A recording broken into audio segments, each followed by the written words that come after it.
स्वागत है आपका द फैक्ट इंडिया पर। मैं हूं अंकिता और मेरे साथ है मेरी को एंकर सोनिया शर्मा। आज इस वीडियो पे जिस मुद्दे के बारे में हम चर्चा करने वाले हैं वो मुद्दा राजस्थान की राजनीति से जुड़ा हुआ है, जहां पर कयास लगे जा रहे थे विपक्ष के ऊपर कि चुप्पी साधे बैठी है, बोलती नहीं है, मुद्दे नहीं उठाती है, विपक्ष के तौर पर विपक्ष का काम नहीं कर रही है। विपक्ष की जगह तो काम कर रहे हैं बेनीवाल, नरेश मीणा, राजकुमार रौत, रविंद्र सिंह भाटी, इन तमाम नेताओं के नाम आ रहे थे। लेकिन कहीं ना कहीं अब जब मॉनसून सत्र चालू हुआ है विधानसभा का, तब से देखा जा रहा है कि जो विपक्ष है वो वाकई विपक्ष के तौर पर काम कर रही है। क्या उन मुद्दों पर बात कर रही है या जिस वीडियो में जान तो सोनिया, जिस तरीके के कयास विपक्ष पे अभी तक लगे हैं और जैसा मैंने बताया जनता को कि विपक्ष के तौर पर काम नहीं कर रही थी कांग्रेस सरकार, लेकिन जब से मॉनसून सत्र शुरू हुआ है कहीं ना कहीं कुछ मुद्दों पर दिख रही है। तो क्या वो मुद्दे हैं? बिल्कुल सही। और अंकिता जो बात बोल रही है वो मैं आपको बता दूं, क्योंकि जब पहला दिन था सदन का तो हमने देखा कि वोट चोरी वोट चोरी वोट चोर गद्दी छोड़, मैं तो बार बार बोल बोल के थक गई हूँ। तो ये मामला उन्होंने शुरू किया। अब मुझे क्या लगता है, सुनो, इसके दो पहलू हो सकते हैं। या तो ये पहले से डिसाइडेड था कि हम रोज अलग अलग टॉपिक लेंगे, या तो ये बात हो सकती है, या ये भी बात हो सकती है कि ये अचानक किया गया। क्योंकि आपको एक बात बताती हूँ, मीडिया में ये बहुत बात उछली, हम लोगों ने भी बहुत उछाली कि वोट चोरी पर ये बात कर रहे थे। जब पहला दिन था तब पहले दिन इन लोगों ने विधानसभा में जाकर तख्ती पकड़ ली वोट चोरी की। तो सबने बोला और हम लोगों ने भी यहाँ से बोला कि कितनी गलत बात है। विपक्ष को जो मुद्दे उठाने चाहिए थे राजस्थान के वो तो उठाए नहीं, और वोट चोरी कर रहे हैं। इनका मुद्दा होना चाहिए था राजस्थान में भुखमरी क्यों है, बेरोजगारी क्यों है, लोग त्राहिमाम क्यों कर रहे हैं, बाढ़ से लोग इतने पीड़ित क्यों हैं, ये मुद्दे उठाने थे। पर उन्होंने वोट चोरी उठाया, तो मीडिया में खूब उठाया ये बात। तो नेक्स्ट टाइम जब विधानसभा का दूसरा दिन आया तो हमने देखा कि उस दिन मैट्री चेंज हो गया, उस दिन झालावाड़ के बच्चे आ गए।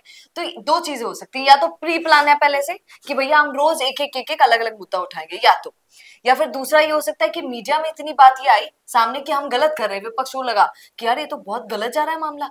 तो उन्होंने फिर उसके बाद ये सोचा कि अब हम ऐसा करेंगे कि रोज अलग अलग मुद्दा लेते हैं। पर खैर, मतलब रीजन चाहे जो भी हो, पर जो ये कर रहे हैं वो ठीक है। क्योंकि अब जो मुद्दे उठाए जाने, जैसे झालावाड़ का मुद्दा हो गया, आज की अगर मैं बात कर लूं अंकिता, आज मुद्दा था रेप केसेस का, बेटियों को बचाओ, गुंडागर्दी को खत्म करो, बच्चों की रक्षा करो, ये सारे आज मुद्दे थे, है ना। तो ये मुद्दे होने चाहिए विपक्ष के तौर पर। अगर देखा जाए तो आज विपक्ष ने सच में अच्छा काम किया कि उनके मुद्दे उन्होंने उठाए। बार बार में पर्ची सरकार चाहे वो बोलते हो, पर मुद्दे उन्होंने उठाए हैं। विपक्ष का काम आज उन्होंने अदा किया है। तो अब देखते हैं कि सत्ता पक्ष पर इसका क्या प्रभाव पड़ेगा। जी, और जैसा आपने कहा कि हो सकता है एक फैक्टर ये भी हो कि विपक्ष के तौर पर जब विपक्ष काम नहीं कर रही थी और नेता विपक्ष के तौर पर काम कर रहे थे, तो अब शायद उन चीजों से डर गए। क्योंकि देखा बेनीवाल ने कितनी बड़ी जीत हासिल कर ली एसआई भर्ती को रद्द करवाकर, जिसके लिए इतने समय से किरोड़ीलाल मीणा, सचिन पायलट और सभी बोलते रहे, करते रहे, बेनीवाल ने वो कर दिखाया। तो कहीं ना कहीं वो एक इंफीरियरिटी कॉम्प्लेक्स की भाई मेरे को ये चीज नहीं मिल पाई तो शायद अब मैं लड़ूंगा तो ये चीज मुझे मिल पाएगी, इस वजह से भी हो सकता है कि ये मुद्दे उठाने अब उन्होंने जरूरी समझे। क्योंकि झालावाड़ का मामला देखे तो वो मुद्दा तो नरेश मीणा और रोत ने उठाया हुआ है। अगर अब सरकार उठा रही है सरकार के रहते, तो शायद उन्हें वो चीज दिख रही है कि भाई ये मुद्दे वाकई जनता के हैं, राजस्थान की राजनीति में अगर टिके रहना है तो ये मुद्दों को उठाना पड़ेगा। क्योंकि अब जब उपचुनाव या फिर आगामी चुनाव होंगे तो पकड़ कमजोर हो रही है कांग्रेस सरकार की, तो उस पकड़ को फिर से मजबूत करने के लिए जनता के मुद्दे उठाने पड़ेंगे, जनता के लिए लड़ना भी पड़ेगा। ये मुद्दा भी बहुत सही कहा इसने। पर एक और है, बेनीवाल का तो है ही खासा डर रहा है विपक्ष, दिखाता नहीं है। जाके पूछोगे अगर उनसे सवाल के सर बेनीवाल जी के लिए क्या कहें, नो टिप्पणी भाई साहब, उन पर हम कुछ नहीं, वो तो मुंह फट है, वो कुछ भी बोल देते हैं, हम लोग उन पर कुछ इतना बोलेंगे नहीं, ये बोल देगा विपक्ष। पर मन ही मन वो कितना डर रहे हैं, मन ही मन वो क्या क्या सोच रहे हैं, वो एक अलग ही बात है। क्योंकि ये बात सच है कि दोनों का वोट बैंक बिल्कुल एक है, चाहे वो कांग्रेस का हो चाहे हनुमान बेनीवाल का हो। तो हनुमान बेनीवाल भाजपा का कितना नुकसान करेंगे वो तो बात की बात है, करेंगे या नहीं। पर एक बात पक्की है कि कांग्रेस का बड़ा नुकसान हनुमान बेनीवाल कर सकते हैं। तो ये भी है कि हाँ, मन में थोड़ा खौफ है, बाहर चाहे कोई दिखा नहीं रहा है, पर ये भी एक रीजन है कि हनुमान बेनीवाल क्योंकि जोजरी नदी का मुद्दा उठा रहे हैं, लूनी नदी का मुद्दा उठा रहे हैं, बिजली कनेक्शंस की बात कर देते हैं, कभी क्या क्या मुद्दा उठा देते हैं। तो अब थोड़ा सा है, उनको देखकर भी मुझे बात अच्छी लगी है तुम्हारी कि उनको देखकर भी शायद ऐसा हो सकता है कि ये सोच रहे हैं कि भैया हमें क्षेत्रीय मुद्दे उठाने ही पड़ेंगे, क्योंकि हनुमान बेनीवाल तो कह देता है कि विपक्ष का काम तो सिर्फ मैं कर रहा हूँ, बाकी और कोई है ही नहीं। तो इसलिए विपक्ष अभी जानबूझ के मुद्दे उठा रहा है। पर एक और बात कि सिर्फ उठाने से क्या होगा, बात ये भी है कि बात आपने रख दी अपनी, क्या सरकार उससे डरेगी?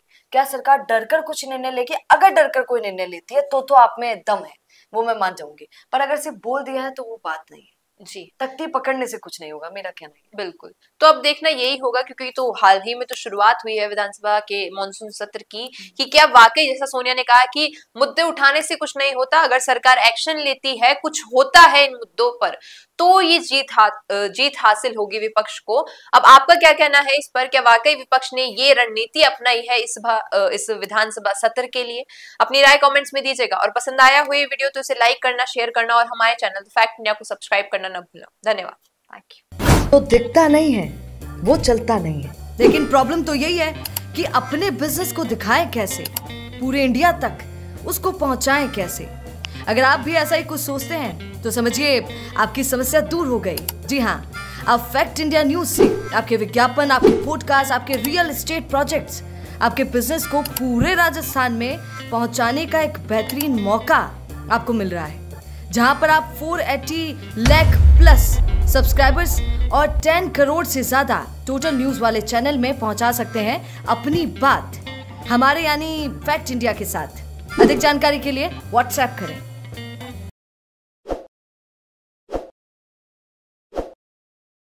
ताज़ा खबरों के लिए विजिट करें द फैक्ट इंडिया की वेबसाइट और डाउनलोड करें द फैक्ट इंडिया ऐप।